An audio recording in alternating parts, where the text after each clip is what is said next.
बिस्मिल्लाहिर्रहमानिर्रहीम। अस्सलाम वालेकुम नाज़रीन, आप यूट्यूब चैनल देख रहे हैं। मैं इमरान खान हूँ। ये वीलॉग जो है इसमें बहुत सारी अहम इन्फॉर्मेशन है, वो चीज़ें जो आप नहीं जानते। पहले मैं आपको बताऊंगा कि पसे पर्दा क्या चल रहा था और ग्राउंड पे क्या हुआ।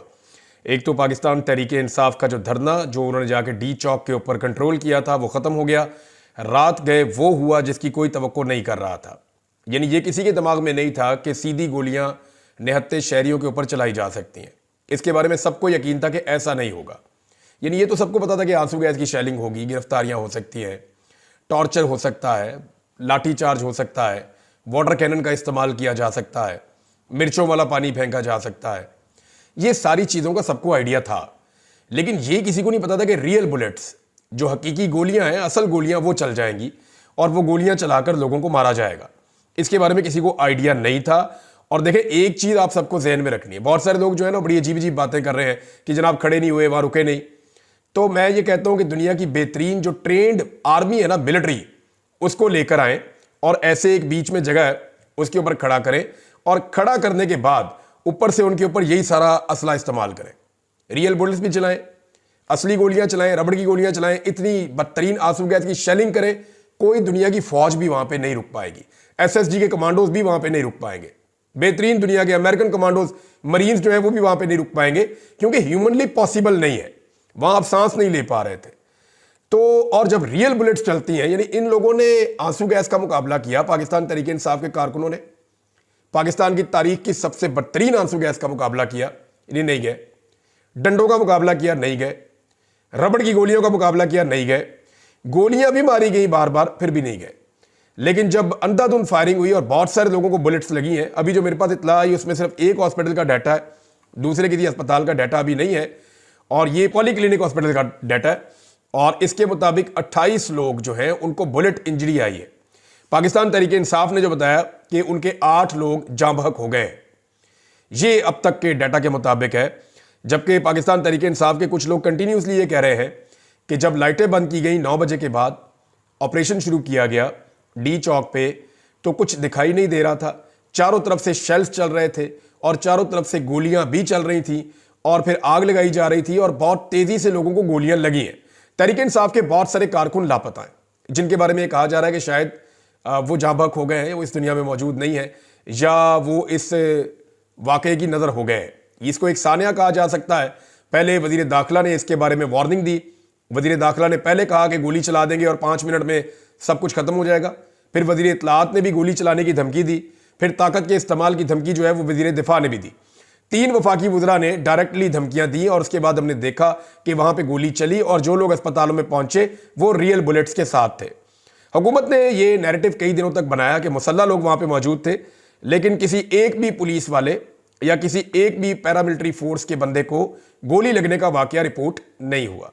दूसरी जानिब से एक भी फायर रिपोर्ट नहीं हुआ। जितने जर्नलिस्ट वहां पे ग्राउंड पे मौजूद थे उन सबसे मैंने पूछा, उन्होंने कहा जी किसी ने भी गोली नहीं चलाई जवाबी, और वहां किसी के पास ऐसे हथियार हमने नहीं देखे और कोई जवाबी फायरिंग नहीं हुई।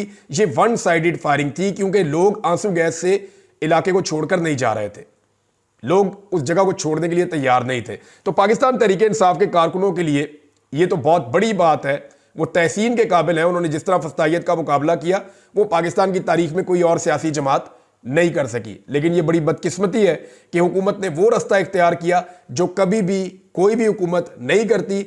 मैं जाती तौर पे आपको ये बता देता हूं कि मुझे पूरा यकीन था कि लोगों पे स्ट्रेट फायरिंग ऐसे नहीं की जाएगी। पाकिस्तान तहरीक इंसाफ को भी इस बात का यकीन था, सबको यकीन था, और ऐसा लगता था कि बगैर गोली चलाए ये लोग जाएंगे नहीं और गोली कभी रियासत चलाएगी नहीं अपने शहरियों के ऊपर, निहत्ते शहरियों पर। लेकिन वहां पे गोली चली है, जो बड़ी बदकिस्मती की बात है। तहरीक इंसाफ की प्रेस रिलीज आई है, लेकिन इसके बारे में मैं आपको एक बात बताऊं कि ये जो फैसला किया गया है, ये इसमें क्लेम ये कर रहे हैं कि ये जो फैसला है ये कोर कमेटी का और सियासी कमेटी का फैसला है। लेकिन मैंने कंफर्म किया कि कोई मीटिंग नहीं हुई, ना तो कोर कमेटी की हुई है ना सियासी कमेटी की हुई है। ये फैसला चंद लोगों ने किया है। उमर अयूब साहब ने, शिबली फराज साहब ने, गौर साहब ने, सलमान अकरम राजा साहब ने, और गंडापुर साहब उसका हिस्सा है, उस कमेटी का जो बनी हुई है इनकी इंटरनल। अब गंडापुर साहब का कंफर्म नहीं है, लेकिन इन लोगों ने यह फैसला किया और फिर ये प्रेस रिलीज जारी की गई। प्रेस रिलीज के मुताबिक पाकिस्तान तहरीक इंसाफ की निहत्ते पुरअमन और मुहिब वतन शहरियों के सफ़ाकाना कत्ल और ऑपरेशन के नाम पर इस्लामाबाद में पुरअमन एहतजाज के शुरका के खिलाफ वहशत और बर्बरियत के नंगे मुजाहरे की शदीद अल्फाज में मुजम्मत। चीफ जस्टिस ऑफ पाकिस्तान से कहा जनाब कि आप इसका नोटिस लें और वजीर आजम, वजीर दाखिला, इस्लामाबाद और पंजाब के जो आईजीज हैं उनके खिलाफ इक़दाम कत्ल की और कत्ल की FIR दर्ज की जाए, उनके खिलाफ कार्रवाई की जाए। फिर उन्होंने बताया जी कि कैसे मैंडेट चोर फस्ताइयों की ईमा पर सरकारी मशीनरी ने गोलियों से दर्जनों निहत्ते बेगुनाह कारकुनों को सीधी गोलियां मारकर शहीद किया है, जिनमें 8 के क्वाइफ अब तक हमारे पास पहुंच चुके हैं। तहरीक इंसाफ कह रही है दर्जनों लोगों को गोलियां लगी हैं और भी लोग शहीद हुए हैं, लेकिन 8 के क्वाइफ अब तक हमारे पास आए हैं। उनमें वो जो बता रहे हैं जी कि अनीस शहजाद दस्ती, मलक मुबीन, औरंगजेब, अब्दुल कादर, मलक सफदर अली, अहमद वली, मोहम्मद इलियास और अब्दुल रशीद शामिल हैं। और इसमें जो मनाजिर हमने देखे नाज़रीन वो इंतहाई अफसोसनाक हैं। जो अस्पताल से मनाजिर आ रहे हैं वो तो हम शेयर भी नहीं कर सकते, दिल दहला देने वाले मनाजिर हैं। ऐसा किसी ने नहीं सोचा था कि रियासत इस तरह गोली चलाएगी। बहरहाल तहरीक इंसाफ ने कहा जी कि हम कोई मुसल्ला जत्था नहीं है या कोई मुसल्ला तंजीम नहीं है कि हम इन चीज़ों का मुकाबला करें, गोलियों का मुकाबला करें। हम पुरअमन शहरी हैं और हम एहतजाज करने के लिए, अपना हक लेने के लिए आ रहे थे और जमहूरी तरीके से आ रहे थे और हमने तमाम सऊबतें, तमाम रुकावटें, तमाम तशद्दुद और वहशियाना बर्बरियत बर्दाश्त की। हमारे कारकुन डी चौक पहुंचे मगर अपने शहरियों के लाशों के अंबार लगाने की हम इजाज़त नहीं दे सकते। 24 करोड़ पाकिस्तानियों को भेड़ बकरियां समझने वाले दरिंदों के लिए शहरियों का कत्ल तफरीह का वसीला हो सकता है, मगर तहरीक इंसाफ पाकिस्तान के अवाम, इसके वसाइल और इसके कौमी मफाद के नगेबान है। अब वज़ीर इत्तलात को मैं सुन रहा था, वो मजाक उड़ा रहे थे लोगों का, यानी वो वहाँ पर लाशें पड़ी हुई है, अस्पतालों में लाशें पड़ी हुई है। तहरीक इंसाफ के लोग कह रहे हैं हमारी लाशें गायब की जा रही हैं और बाद में ये कहा जाएगा जनाब हमें पता ही नहीं है वो बंदा कहाँ गया। तो हमारी लाशें इसलिए गायब की जा रही हैं ताकि जो जांबहक होने वाले लोग हैं उनकी तादाद को छुपाया जा सके, ये तहरीक इंसाफ के लोगों ने क्लेम किया। अब इस वक्त जो तहरीक इंसाफ का अनाउंस है वो ये कह रहे हैं कि हुकूमती मनसूबे के पेश नज़र पुरअमन एहतजाज की फिल वक्त मनसूखी का हम ऐलान करते हैं। ये जनाब तहरीक इंसाफ ने ऐलान किया है। तहरीक इंसाफ के बहुत सारे लोग इससे पशेमान हैं। बुशरा बीबी, मैं आपको ये बता देता हूँ, मीडिया ने गलत खबरें चलाई कि बुशरा बीबी वहां से चली गई हैं या अली अमीन गंडापुर वहां से चले गए हैं। इस वक्त जो इंफॉर्मेशन आ रही है वो ये है कि ये लोग खैबर पख्तूनख्वा में अब मौजूद हैं सुबह के वक्त। लेकिन रात को 12:30 बजे जो जर्नलिस्ट वहां पे मौजूद थे उनसे मैंने कंफर्म किया, उन्होंने कहा जी 12:30 बजे तक जब सारा मीडिया चला रहा था, कभी कहते थे ये गिरफ्तार हो गई है, कभी कहते थे ये लोग भाग गए, कभी कहते थे ये लोग दामनेको की तरफ चले गए, ऊपर मुनाल की तरफ चले गए, कभी कहते थे ये इस तरफ को निकल गए। तो उस वक्त तक बुशरा बीबी और अली अमीन गंडापुर वहां मौजूद थे और बुशरा बीबी को बड़ा जोर जबरदस्ती से मनाकर वहां से निकाला गया है। जब हालात बहुत ज्यादा खराब हो गए, बिल्कुल अंधेरा हो गया, हर तरफ से गोलियां चल रही थी, लोगों की लाशें गिर रही थी, लोग जो हैं वो जख्मी हो रहे थे, उनको अस्पताल पहुंचाया जा रहा था, बड़े पैमाने पर एम्बुलेंसें वहां पे जो है वो रवाना की गई, वो भी सारे मनाजिर लोगों ने देखे। तो ये एक बड़ा ब्रूटल ऑपरेशन था। लेकिन उसके बाद जिस तरह का रवैया रियासत का था वो मजाक उड़ा रही थी। उसके बाद भी वो ठट्टे उड़ा रहे थे, लाशों के ऊपर हंसने वाले लोग बेहिस मैंने इससे पहले नहीं देखे। सानिया मॉडल टाउन भी इन्होंने किया था और अब ये उससे बड़ा सानिया इन्होंने इस्लामाबाद डी चौक में कर दिया है। ये तहरीक इंसाफ की प्रेस रिलीज है। तहरीक इंसाफ के अंदर इस पर इख्तलाफ पाया जाता है कि ये एहतजाज कॉल ऑफ करना चाहिए था या नहीं करना चाहिए था। हुकूमत ने इतने बंदे मार दिए तो एहतजाज कॉल ऑफ नहीं करना चाहिए था। दूसरी तरफ के लोगों का कहना है कि हुकूमत पागल हो चुकी है, लिहाजा हम दोबारा एहतजाज करेंगे, अभी हम इसको रोक रहे हैं। अब इससे होगा क्या, मैं आपको थोड़ा सा बैकग्राउंड में लेकर जाता हूं। मुझे कुछ लोगों ने इंफॉर्मेशन ये देना शुरू कर दी थी और अब मैं वो चीजें आपके सामने रख देता हूं और मैंने इन सारी चीजों को कंफर्म किया है, मैं इनके ऊपर पहरा दूंगा। जब 24 तारीख को ये काफिला निकला खैबर पख्तूनख्वा से, तो ये सारा दिन ट्रेवल करता हुआ शाम को ये पहुंचा और उस वक्त इन्होंने क्लियर किया पहली सारी रात लगा के कटी पहाड़ी के इलाके को, और डीआई खान और बलूचिस्तान से आने वाले काफिले आगे पहुंच चुके थे। उसके बाद ये काफिले आपस में मिलते हैं अगले दिन और अगले दिन फिर ये आगे बढ़ते हैं और इस्लामाबाद के अंदर जब दाखिल होते हैं तो वहां पे अली अमीन गंडापुर साहब की गाड़ियां और उनके साथ जो स्क्वाड है वो वहां पे रुक जाता है।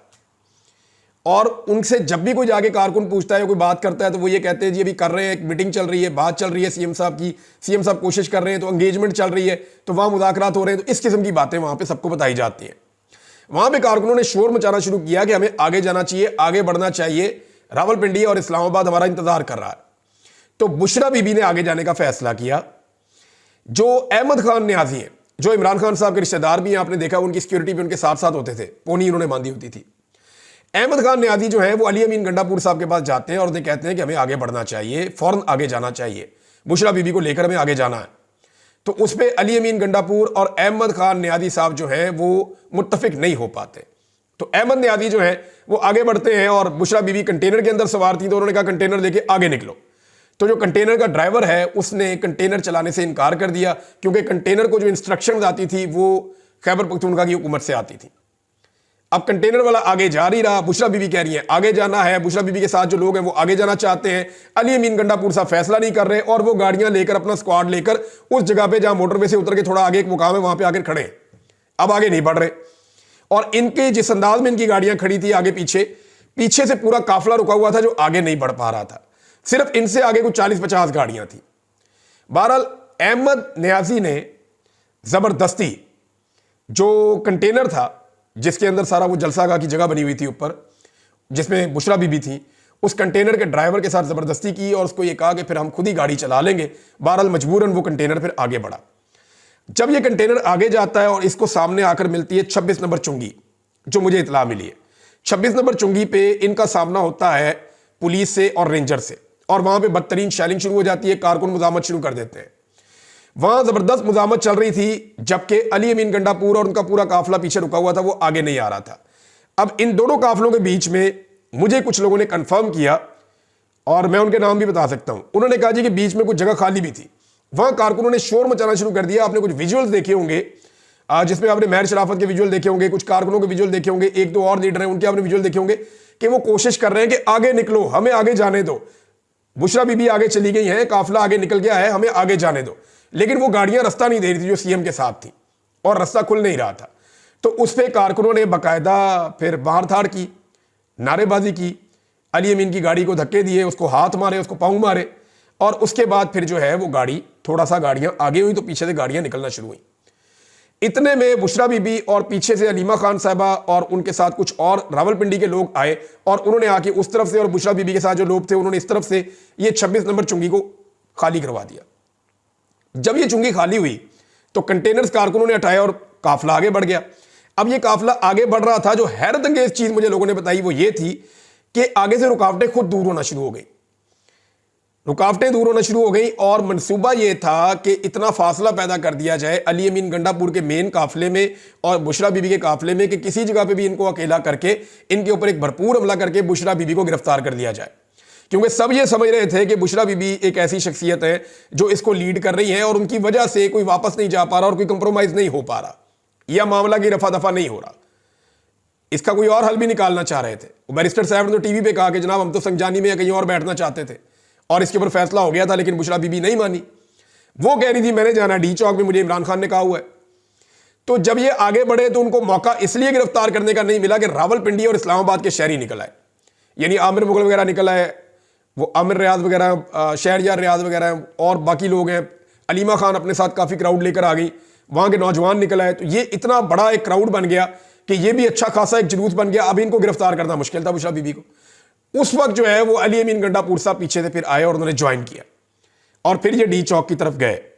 जो कंटेनर था बुशरा बीबी का वो डी चौक से 500 गज तकरीबन पीछे था, और उससे 500 गज पीछे जो है वो गाड़ियां थी। तो ये इस जगह पे ये मौजूद थे। अब एक और चीज जो मैं आपको बताने जा रहा हूं कि 4 बजे तक डी चौक पे मुकम्मल कंट्रोल हो चुका था पाकिस्तान तहरीक इंसाफ के कारकुनों का, और लीडरशिप वहां पे मौजूद थी। कुछ लोग ऐसे हैं जो इस्लामाबाद जाने के बाद नजर ही नहीं आए, जैसा कि शहरयार अफरीदी। इस्लामाबाद जाने के बाद उनकी कोई एफर्ट रास्ते में आपको नजर नहीं आई होगी। उन्होंने चंद जगहों पे अपने नाम के नारे लगवाए, उनके साथ कुछ नौजवान थे, नारे शारे लगवाए, कुछ टिकटॉक बनवाई उन्होंने, और वो गायब हो गए। कुछ और लोग हैं, मैं सबके नाम क्या लूं, लेकिन बेशुमार लोग ऐसे हैं जो आए ही नहीं, इस एहतजाज का हिस्सा ही नहीं बने। हालांकि उनका ताल्लुक खैबर पख्तूनख्वा से है, वो वहां से अरकान असेंबली है, लेकिन वो नहीं आए, उन्होंने इसके अंदर शमूलियत नहीं की। पंजाब वाले भी नहीं आए, आपके सामने ही है। अब हुआ ये कि ये जो लोग पहुंचे डी चौक और उसकी सराउंडिंग में, इनको वहां पे जाके, मैंने पिछले वीलॉग में आपको कहा था कि कुछ चीजें पाकिस्तान तहरीक इंसाफ को करनी पड़ेंगी। उन्हें अपनी एक इंतजामिया बनानी पड़ेगी, उन्हें अपना सिक्योरिटी का निज़ाम बनाना पड़ेगा, उन्हें थोड़ा सा अपना जो है वो खाने पीने का इंतजाम कैसे करना है, और स्टेज के ऊपर से अनाउंसमेंट वगैरह, ये सारी चीजें होनी थी। लेकिन 4 बजे से लेकर 9 बजे तक, इन 5 घंटों तक कारकुनों को किसी किस्म की कोई इंस्ट्रक्शन नहीं मिलती, और बहाना यह बनाया जाता है कि जनरेटर खराब हो गया। वहां जगह जगह जनरेटर पड़े हुए, कोई भी जनरेटर आ जाता, और इतने बड़े काफिले के साथ कोई एक जनरेटर तो होता नहीं है नॉर्मली। तो यह बहाना सुनने में आया कि जनरेटर खराब हो गया है, इसलिए जो मेन इनका कंटेनर है उसके ऊपर से कोई अनाउंसमेंट नहीं हो रही, और किसी ने कोई तकरीर नहीं की, किसी ने लोगों को गाइड नहीं किया, किसी ने लोगों को समझाया नहीं कि अब करना क्या है। और फिर वही हुआ, 9 बजे से पहले लाइटें बंद हो गई अंधेरा होने के बाद, और उसके बाद बदतरीन शेलिंग और बदतरीन फायरिंग। पाकिस्तान तहरीक इंसाफ के बहुत सारे लोग अली अमीन गंडापुर को ब्लेम कर रहे हैं और वो ये कह रहे हैं कि ये एक मौका था इमरान खान साहब को आज़ाद करवाने का, ये ज़ाया किया गया है। बहरहाल इसमें कुछ चीज़ें और हुई हैं, वो मैं आपके साथ मजीद आगे बढ़ के आहिस्ता आहिस्ता शेयर करता चला जाऊंगा। लेकिन 12:30 बजे तक बुशरा बीबी और अली अमीन गंडापुर वहाँ पे मौजूद थे, और ऐसे हालात में जो है वो मैं आपको फिर बता रहा हूं कि कोई ट्रेंड मिलिट्री भी वहां पे नहीं रुक सकती। जिस तरह के हालात लोगों के लिए पैदा कर दिए गए थे, बहुत सारे लोगों को गिरफ्तार कर दिया गया, बहुत सारे लोगों को गोलियां लगी हैं, और बाकी लोग जो हैं, क्योंकि लीडरशिप जब वहां से चली गई तो बाकी लोग भी फिर खैबर पख्तूनख्वा के लिए निकल गए। बेशुमार गाड़ियां, यानी क्लेम कर रहा है मीडिया के 100 के करीब गाड़ियां जो हैं वो तोड़ दी गई हैं, उनको बुरी तरह नुकसान पहुंचाया गया है, और वहां पे जितनी चीज़ें पहुंची थी, कंटेनर को भी आग लगा दी गई है, और एक अजीबोगरीब वहां पे माहौल बना हुआ था इस्लामाबाद में। अब उस सारी चीज़ को क्लियर किया जा रहा है। तहरीक इंसाफ के कारकुनों ने नो डाउट एक अज़म की और हिम्मत की दास्तान रकम की है, इससे उनका हौसला बढ़ेगा, इससे कम नहीं होगा। और ये उनके लिए बड़े दुख की घड़ी है, क्योंकि बहुत सारे लोग लापता हैं, बहुत सारे लोग जो हैं वो ज़ख्मी हैं, उनकी शहीद हुए हैं बहुत सारे लोग, और ये सारी चीज़ें उनके लिए एक तकलीफ दे मौका है पाकिस्तान तहरीक इंसाफ के लिए। लेकिन इस पॉलिटिकल पार्टी ने जो किया है, इससे पहले कोई और पॉलिटिकल पार्टी इस लेवल का दबाव बर्दाश्त नहीं कर पाई। आलमी सतह पे बड़ा शदीद दबाव आ रहा है। डोनाल्ड ट्रंप की टीम का हिस्सा है जो यूक्रेन के हवाले से सारे मामलात को देखेंगे। डोनाल्ड ट्रंप की कोर कमेटी का मेंबर है, उनकी भी ट्वीट आई, उन्होंने कहा जनाब कि ये जो हो रहा है पाकिस्तान में वो ऐसे ही हो रहा है जैसे अमेरिका के अंदर कंट्रोल करने की कोशिश की जा रही थी। उन्होंने इसकी मजम्मत की है, अक़वाम मुत्तहिदा ने इसकी मजम्मत की है, अक़वाम मुत्तहिदा का स्टेटमेंट भी आया है इस हवाले से। पाकिस्तान में एहतजाज के दौरान फ़ौज की तैनाती का नोटिस लिया है, मुजाहिरीन और फोर्सेस से तहम्मुल में रहने की उन्होंने अपील की है, और आज़ादी इज़हार राय और पुरअमन एहतजाज करने का मुतालबा उन्होंने किया है कि जी इसका हक दिया जाए शहरियों को। लेकिन ऐसा नहीं हुआ, यहाँ पे बदतरीन फस्तायत हुई है पाकिस्तान में, इसकी माजी में कोई मिसाल नहीं मिलती। और आलमी मीडिया ने जो इसकी कवरेज की है वो पाकिस्तान का जो मौजूदा रजीम है उसके लिए मुश्किलात में इजाफा करेगी। बज़ाहिर तो हुकूमत ने एक रात में शब खून मार के जुल्म और जबर की एक दास्तान रकम की है, डायरेक्ट लोगों के ऊपर गोलियां चला के एक तरह से अपने इलाके को फतह किया है, अपने लोगों को फतह किया है। लेकिन यह हुकूमत की बहुत बड़ी शिकस्त है, और आने वाले दिनों में हुकूमत के लिए बहुत सारी मुश्किलात पैदा हो जाएगी। इस वाक़े और इन मनाजिर को देखने के बाद पाकिस्तान में सरमायाकारी नहीं आएगी, ओवरसीज़ पाकिस्तानी मजीद नाराज़ हो जाएंगे, पाकिस्तानी अपने आप को ज़्यादा गैर महफूज समझेंगे, और ज़्यादा मायूसी पाकिस्तान में फैलेगी। जो गैर रियासती अनासर हैं उनके जो बयानिए हैं उनको पाकिस्तान में अब खुदा न खास्ता तकवीयत मिलेगी। उसकी वजह यह है कि जो लोग जमहूरी हक मांगने के लिए जमहूरी तरीके से आए थे, उनके साथ रियासत का रवैया इंतहाई गैर जमहूरी, गैर कानूनी, गैर आईनी और नामुनासिब था, यानी फस्तायत और जबर पर मबनी था। तो नाज़रीन, पाकिस्तान तहरीक इंसाफ के लिए बड़ा टफ टाइम है, लेकिन इसमें पाकिस्तान के मीडिया ने बहुत मुनाफिकत दिखाई है, बड़ी झूठी खबरें दी हैं, और उनके एहतजाज को कमज़ोर करने और ख़त्म करने का पूरा साथ दिया है, क्योंकि पाकिस्तान की एस्टेब्लिशमेंट की पूरी सपोर्ट इस वक्त मौजूद है मौजूदा हुकूमत के साथ। ये जाली हुकूमत है, इसके पास अवाम का मैंडेट नहीं है, और अवाम का मैंडेट ना होने के बावजूद ये मुसल्लत है, और इसकी वजह से पाकिस्तान के हालात सारी दुनिया के सामने हैं। मेरे ख्याल में यहाँ बात ख़त्म नहीं होगी, अब लोगों के अंदर मज़ीद नफ़रत और दूरियाँ पैदा होंगी, लोगों के शिकवे और शिकायतें बढ़ेंगे, और आने वाले दिनों में ये एहतजाज का सिलसिला फिर जारी रहेगा। वो मैं इसलिए आपको कह रहा हूँ कि जिस तरह यहाँ से लोगों को निकाला गया है, लोग इन मनाजिर को कभी नहीं भूलेंगे। ये लोग अपने अपने इलाकों में जाएंगे, पूरे पाकिस्तान से आए थे, सबको बताएंगे कि हमारे साथ वहाँ क्या जुल्म हुआ और क्या जबर हुआ, किस तरीके से रियासत ने हमारे साथ सलूक किया है, और ये पैगाम फैलता चला जाएगा। इमरान खान का वो पैगाम जो पहले उस तरह नहीं फैल रहा था, अब उससे ज़्यादा शिद्दत के साथ फैलेगा, आलमी दबाव बढ़ेगा, और आने वाले 1-1.5 महीने के अंदर हुकूमत को बहुत सख्त मुश्किल का सामना करना पड़ सकता है। यहाँ बात ख़त्म नहीं हुई। जो लोग आज खुशियाँ मना रहे हैं, कल इन्हें हम रोते हुए भी देखेंगे। लेकिन बदकिस्मती की बात यह है कि जो जमहूरियत पसंद कहलाते हैं, उन्होंने इस फस्तायत के नंगे नाच को नाचा है, और उसके बाद मरने वालों का मजाक उड़ाया है। वो लोग याद रखें कि बुरा वक्त सबके ऊपर आता है, और कभी एक के साथ कांस्टेंट नहीं रहता। ये वक्त जब उनके साथ आएगा तो फिर वो कहाँ खड़े होंगे। अब तक के लिए इतने, अपना ख्याल रखिएगा, अपने इस चैनल का भी। अल्लाह हाफ़िज़।